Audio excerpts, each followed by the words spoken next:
लोग आज एक थ्योरम करेंगे। नंबर कितना थ्योरम का? 33, पेज नंबर 60 में। कल कौन सा किया था? थ्योरम 32। तो थ्योरम 32 और 33 दोनों एक ही टाइप का थ्योरम है। तो थ्योरम 32 कल कराया डिटेल में बहुत। हालांकि थ्योरम ज्यादा छोटा, ज्यादा बड़ा नहीं था, वो छोटा ही था, लेकिन उस थ्योरम में कौन कौन चीजें जरूरत थी वो बताने में टाइम लगा। तो ये थ्योरम बहुत जल्दी खत्म हो जाएगा। तो जो अगर किसी को थ्योरम 33 समझना है तो उसको 32 देखना ही पड़ेगा।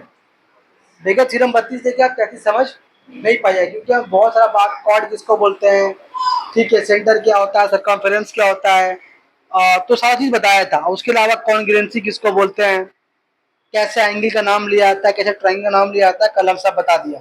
कल मतलब थ्योरम नंबर 32 में। तो आपको 33 समझने के लिए 32 देखना ही पड़ेगा। वो इसलिए भी देखना पड़ेगा कि हम लोग थ्योरम 32 में क्या प्रूफ किया था कि एक सर्किल था, उसके सेंटर से एक लाइन ड्रॉ कर रहे थे। एक सेंटर से, उसके सेंटर से एक लाइन ड्रॉ, कैसे ड्रॉ कर रहे थे? परपेंडिकुलर ड्रॉ कर रहे थे, जो कॉर्ड को बाइसेक्ट कर रहा है। ये प्रूफ करना था हम लोगों को, है ना।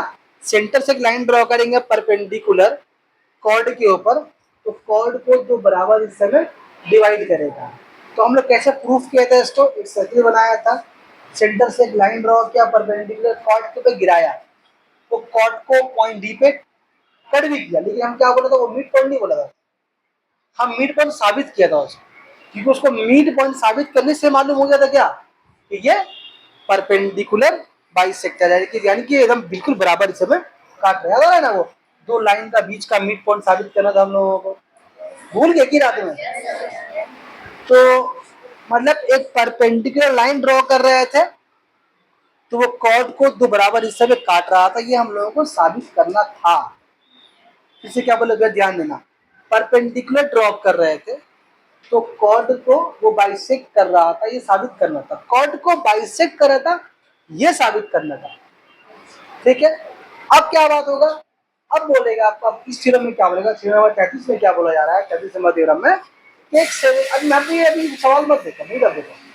सर्किल के सेंटर से एक लाइन ड्रॉ करेंगे, एक लाइन ड्रॉ करेंगे, तो पॉज करो, आपको बंद करेंगे ना सर, फिर से बोल रहे थे, फ्लो टूट गया। हम लोग कल क्या प्रूफ किया था कि सेंटर से एक लाइन ड्रॉ कर रहे, लाइन कैसा आ रहा था? परपेंडिकुलर आ रहा था, और कॉर्ड को दो बराबर हिस्से में बाइसेक्ट कर रहा था, ये प्रूफ करना था। अभी केस उल्टा हो गया। अब हम लोग क्या बोलेगा थ्योरम नंबर 33 में, ये सेंटर से एक लाइन आ रहा है, अब वो परपेंडिकुलर नहीं बोलेगा, बोलेगा सेंटर से एक लाइन आ रहा है, कॉर्ड को दो बराबर हिस्से में डिवाइड कर रहा है, तुम साबित करो जो आ रहा है वो परपेंडिकुलर। नहीं समझे बात? उस टाइम परपेंडिकुलर आ रहा था, हम लोगों को साबित करने बोले कि बोलो साबित करो कि बाइसेक्ट कर। अब क्या होगा? अब बोल रहा है कि सेंटर से एक लाइन आ रहा है, वो उस कॉर्ड को बाइसेक्ट कर रहा है। अभी तो अब ये साबित करो कि वो जो आ रहा है सेंटर से लाइन, जो कॉर्ड को दो बराबर से में डिवाइड कर रहा है, वो परपेंडिकुलर है। यानी हम लोग साबित करना क्या है? परपेंडिकुलर है। कल साबित क्या किया था हम लोग? परपेंडिकुलर आ रहा था, बाइसेक्ट कर रहा है। अब साबित करना बाइसेक्ट कर रहा है, तो साबित करो परपेंडिकुलर। मतलब कान को कल ऐसे पकड़ा था, अब ऐसे पकड़ा था। बात समझ में आ रही है?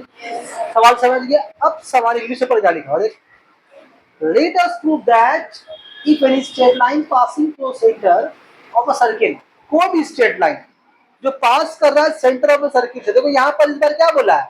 परपेंडिकुलर लाइन नहीं बोला, सिर्फ बोला है कि स्ट्रेट लाइन सेंटर से पास कर रहा है। बाइसेक्ट एनी कॉर्ड, किसी कॉर्ड को बाइसेक्ट कर रहा है, विच इज नॉट डायमीटर। फिर बोल दिया विच इज नॉट डायमीटर का मतलब क्या बताया था? जो कॉर्ड है वो पहले ही बोल दिया डायमीटर नहीं होगा, क्योंकि कोई शरारती बच्चा आएगा बोलेगा नहीं हम तो कॉर्ड को डायमीटर मानेंगे, तब तो हो ही गया उसका। तो इसीलिए पहले बोल दिया डायमीटर नहीं है। Then by straight line will be perpendicular on that chord, यानी कि वो जो लाइन आ रहा है वो कॉर्ड के ऊपर परपेंडिकुलर होगा, तुम ये साबित करो, ठीक है। तो इसके लिए हम लोगों को वो आइडिया जो हम लोग कल बताया था, छड़ी लेकर के कल किया था ना, एक छड़ी और कहीं पर दिखाई थी यहाँ पर, ये वाला कल साबित किया था हम लोग। साबित नहीं किया था, आपको प्रैक्टिकली करके दिखाया था हम कि ये एक स्ट्रेट लाइन है और एक है इसको बीच से काटते हुए चला जा रहा, बीच से काटते हुए चला जा रहा, तो क्या आप बोल सकते हैं कि ये लाइन इसके ऊपर परपेंडिकुलर है? नहीं बोले। कब बोलेंगे परपेंडिकुलर है? जब बिल्कुल ये स्ट्रेट होगा। जब बिल्कुल ये स्ट्रेट होगा तो हम बोल सकते हैं कि ये लाइन इसके ऊपर परपेंडिकुलर है। अब ये लाइन इसके ऊपर परपेंडिकुलर कैसे मालूम हो रहा है? ये ऐसे मालूम हो रहा है, याद करो, ई वाला ऊ वाला, ये वाला एंगल इस एंगल के, ये वाला एंगल के बराबर होगा। अदरवाइज क्या हो रहा, एक बड़ा और एक छोटा, और एक बड़ा, एक बड़ा और एक छोटा, तो ये जैसे भी करे एक छोटा एक बड़ा रहेगा, एंगल बराबर कब होगा? बोलो। यानी हमको प्रूफ ये करना रहेगा इस बार कि ये दो एंगल बराबर है। अगर ये दो एंगल बराबर हो गए तभी पॉसिबल है। कब पॉसिबल है? जब ये लाइन इसके ऊपर परपेंडिकुलर है। अदरवाइज तो हल्का सा ही बेंड करेगा तो क्या होगा, एक छोटा एक बड़ा, तो इक्वल एंगल कब पॉसिबल है? बोलो। जब ये लाइन इसके ऊपर परपेंडिकुलर हो। बात समझ में आ रही है?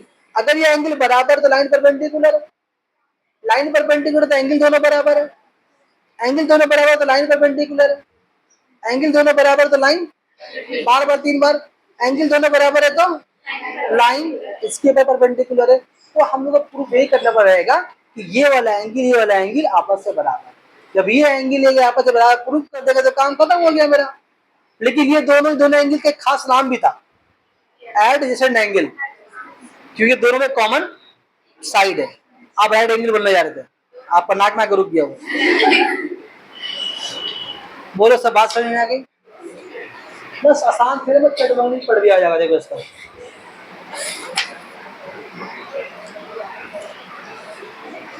तो सबसे पहले क्या करेंगे, मान लेंगे एक सर्किल है जो प्लेट से बनाया। चलो ठीक है, बोल देते हैं।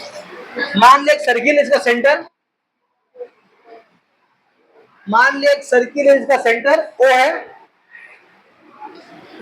ए भी एक कॉर्ड है, ए बी सर्किल का एक,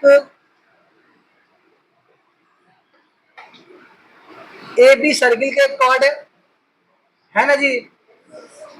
अब सेंटर से एक लाइन ड्रॉ करेंगे, सेंटर से एक लाइन ड्रॉ करेंगे,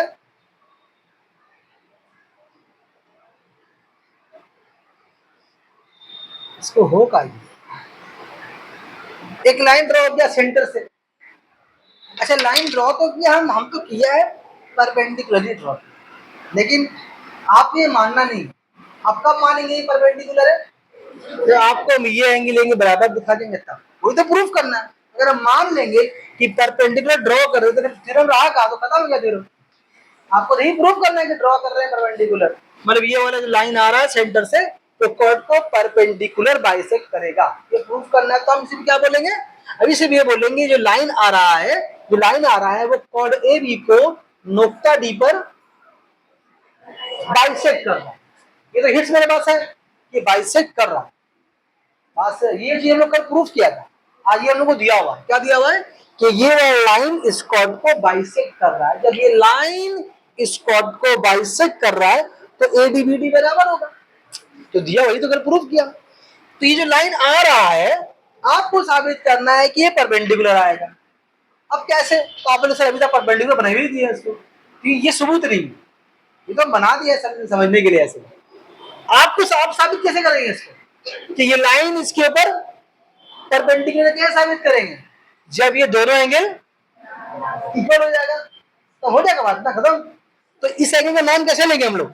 एंगल ओ डी ए, है ना जी। इसका नाम कैसे लेंगे? Angle, angle O D A, angle O D B. तो ओ डी ए वाला ओ डी बी ये वाला, तो दोनों एंगल क्या होगा? यही हम लोगों को प्रूफ करना। अगर आप किसी वजह से साबित कर दिए तो क्या कर दिए, तो कि ये दोनों एंगल बराबर, ये दोनों एंगल बराबर है, और बात समझ में आ रही जहां को पहुंचाना जा रहे हैं। अगर आप ये साबित कर दे तो ये दोनों एंगल बराबर है, तो इस लाइन के बारे में क्या ख्याल है आप? परपेंडिकुलर होगा। बात समझ में आ रही है? चलिए, तो मान लिया एक सर्किल है जिसका सेंटर ओ है, बहुत बड़ा ओ लिख दिया। ए भी एक कॉर्ड है, सेंटर से एक लाइन आ रहा है ओडी, जो कॉर्ड को नुक्ता डी पर बाइसेक्ट कर रहा है, बराबर इस समय काट रहा है। अब जहां ये बात बोल दी है कि कॉर्ड सेंटर से एक लाइन आ रहा है ओडी परपेंडिकुलर, बस फिर वही खत्म हुई, जीरो हो गया, क्योंकि आपने तो बोल दिया। आप अपने बात में टिके हुए नहीं है, आप बदल दे रहे हैं, आपको प्रूव कर रहे जो पहले बोल दे रहे वो। बात समझ में आ रही है? जहां बोल दी शुरू में कि ये परपेंडिकुलर आ रहा है, बस वो ये आपका ये वाला जो जीरो आपको दिया वो आपको मिलेगा। बात समझ में आ रही है? अब क्या करेंगे हम लोग? कंस्ट्रक्शन क्या करेंगे? क्या करेंगे हम लोग? कंस्ट्रक्शन क्या करते हैं हम लोग? नोक्ता ओ को नोक्ता डी से मिलाते हैं, बी से मिलाएंगे ना, तो नोक्ता ओ को हम लोग मिलाएंगे नोक्ता बी से, और नोक्ता ओ को यानी पॉइंट ओ को मिलाएंगे पॉइंट ओ से, पॉइंट ए को पॉइंट ओ से मिलाएंगे। पक्का? जैसे वहां पर दो ट्रायंगल पकड़े थे, यहाँ भी दो ट्रायंगल पकड़े, कौन ट्रायंगल पकड़ेंगे हम लोग? तो सारा बात बोल दिया। मान लेंगे एक सर्किल का सेंटर ओ है, मान लेंगे सर्किल सेंटर ओ है, ओ बी इसका एक कॉर्ड है, ओ डी एक लाइन है, सेंटर से ड्रॉ किया गया है जो कॉर्ड को नोक्ता डी पर बराबर हिस्से में डिवाइड कर रहा है। तो हमें साबित करना है, साबित तो करना है कि ये वाला इसके ऊपर परपेंडिकुलर है, लेकिन ये वाला इसके ऊपर परपेंडिकुलर है, ये साबित करने के लिए हमें साबित करना पड़ेगा ये वाला। बात समझ आ रही है? फिर हम प्रूव हो जाएगा। वही बात शुरू के 3 लाइन में वही लिखा हुआ है। अब जो हम लिख रहे हैं कहां से लिख रहे हैं? प्रूफ से लिख रहे हैं। पक्का? चलिए अब आइए हम लोग यहां पर किसका हेल्प लेंगे? यहां पर हम लोग हेल्प लेंगे साइड साइड साइड का। ये हमारा फॉर्मूला है, यानी कि इस वाले थ्योरम में हम लोग क्या दिखाएंगे कि इन दो ट्रायंगल का तीनों साइड बिल्कुल आपस में बराबर है। जब ये साबित कर देंगे तो ट्रायंगल क्या हो गया? वो बहुत सेम हो गया। वो सेम होने का मतलब क्या हो गया? जो नहीं मिलाया वो भी सेम है। चलिए पहले नाम लेके क्या लेंगे ट्रायंगल का? इन ट्रायंगल ओडी है ना, बुक ऐसे लिखा हुआ है ओडी लिया वो लोग भी ओडी लिया, ठीक है। अच्छा मिटाने इसका मतलब ये नहीं कि मतलब हम भूल लिख दे रहे हैं, वो ठीक है एक ही चीज है, लेकिन चूंकि बहुत लोग बुक से नहीं देखे पढ़ेंगे दोबारा घर में तो चेंज हो जाएगा, तो मुश्किल लोग के लिए हो जाएगा पहली बार में। ये ट्रायंगल क्या है? O B D. तो इन दोनों ट्रायंगल में सबसे पहली बात तो हम बोलेंगे भाई इस ट्रायंगल का एक साइड ओ ए है, उस ट्रायंगल का एक साइड कोरस्पॉन्डिंग कौन है? O B. हम ये बोल रहे ये दोनों बराबर है। ये बराबर होने का कोई रीजन है? तो लॉजिक है। हाँ लॉजिक है। क्यों? क्योंकि दोनों एक ही सर्किल का रेडियस से बात कर ही किया था हमने। तो ये क्या लिखे हम लोग?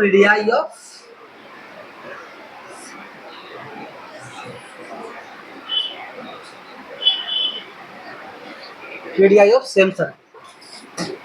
बोले ठीक है। अब तुम देखो इस ट्रायंगल एक साइड है ओडी,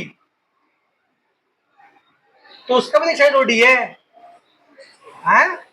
तो ओडी ओडी बराबर हुआ। ये कैसे लिखते हैं हम? ओडी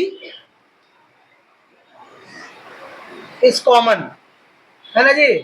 बल्कि बल्कि ये तो और बढ़िया से बराबर होगा। तो आपका एक साइड, इसका एक साइड और इसका क्या दोनों बराबर हुआ? इसका एक ओडी, उसका एक ओडी, ये भी क्या हो गया? बराबर हो गया। अब क्या बचा आपका? आपको एक और साइड तो बचा, इसका साइड एक ये बचा और ये क्या बचा? क्या दोनों बराबर है? कैसे मालूम हुआ दोनों को दोनों बराबर है? ये क्वेश्चन में शुरू में बोल दिया है कि ये लाइन जो आ रहा है कैसी बार है, कोई मतलब नहीं है, ये आ रहा है और आकर के ए बी को जो बराबर इस समय डिवाइड कर रहा है, तो इसका तो डी मिड पॉइंट है। इसका मतलब जब डी मिड पॉइंट हो जाएगा ए डी और बी डी बराबर होगा, तो यहाँ पर क्या बोलेंगे हम लोग?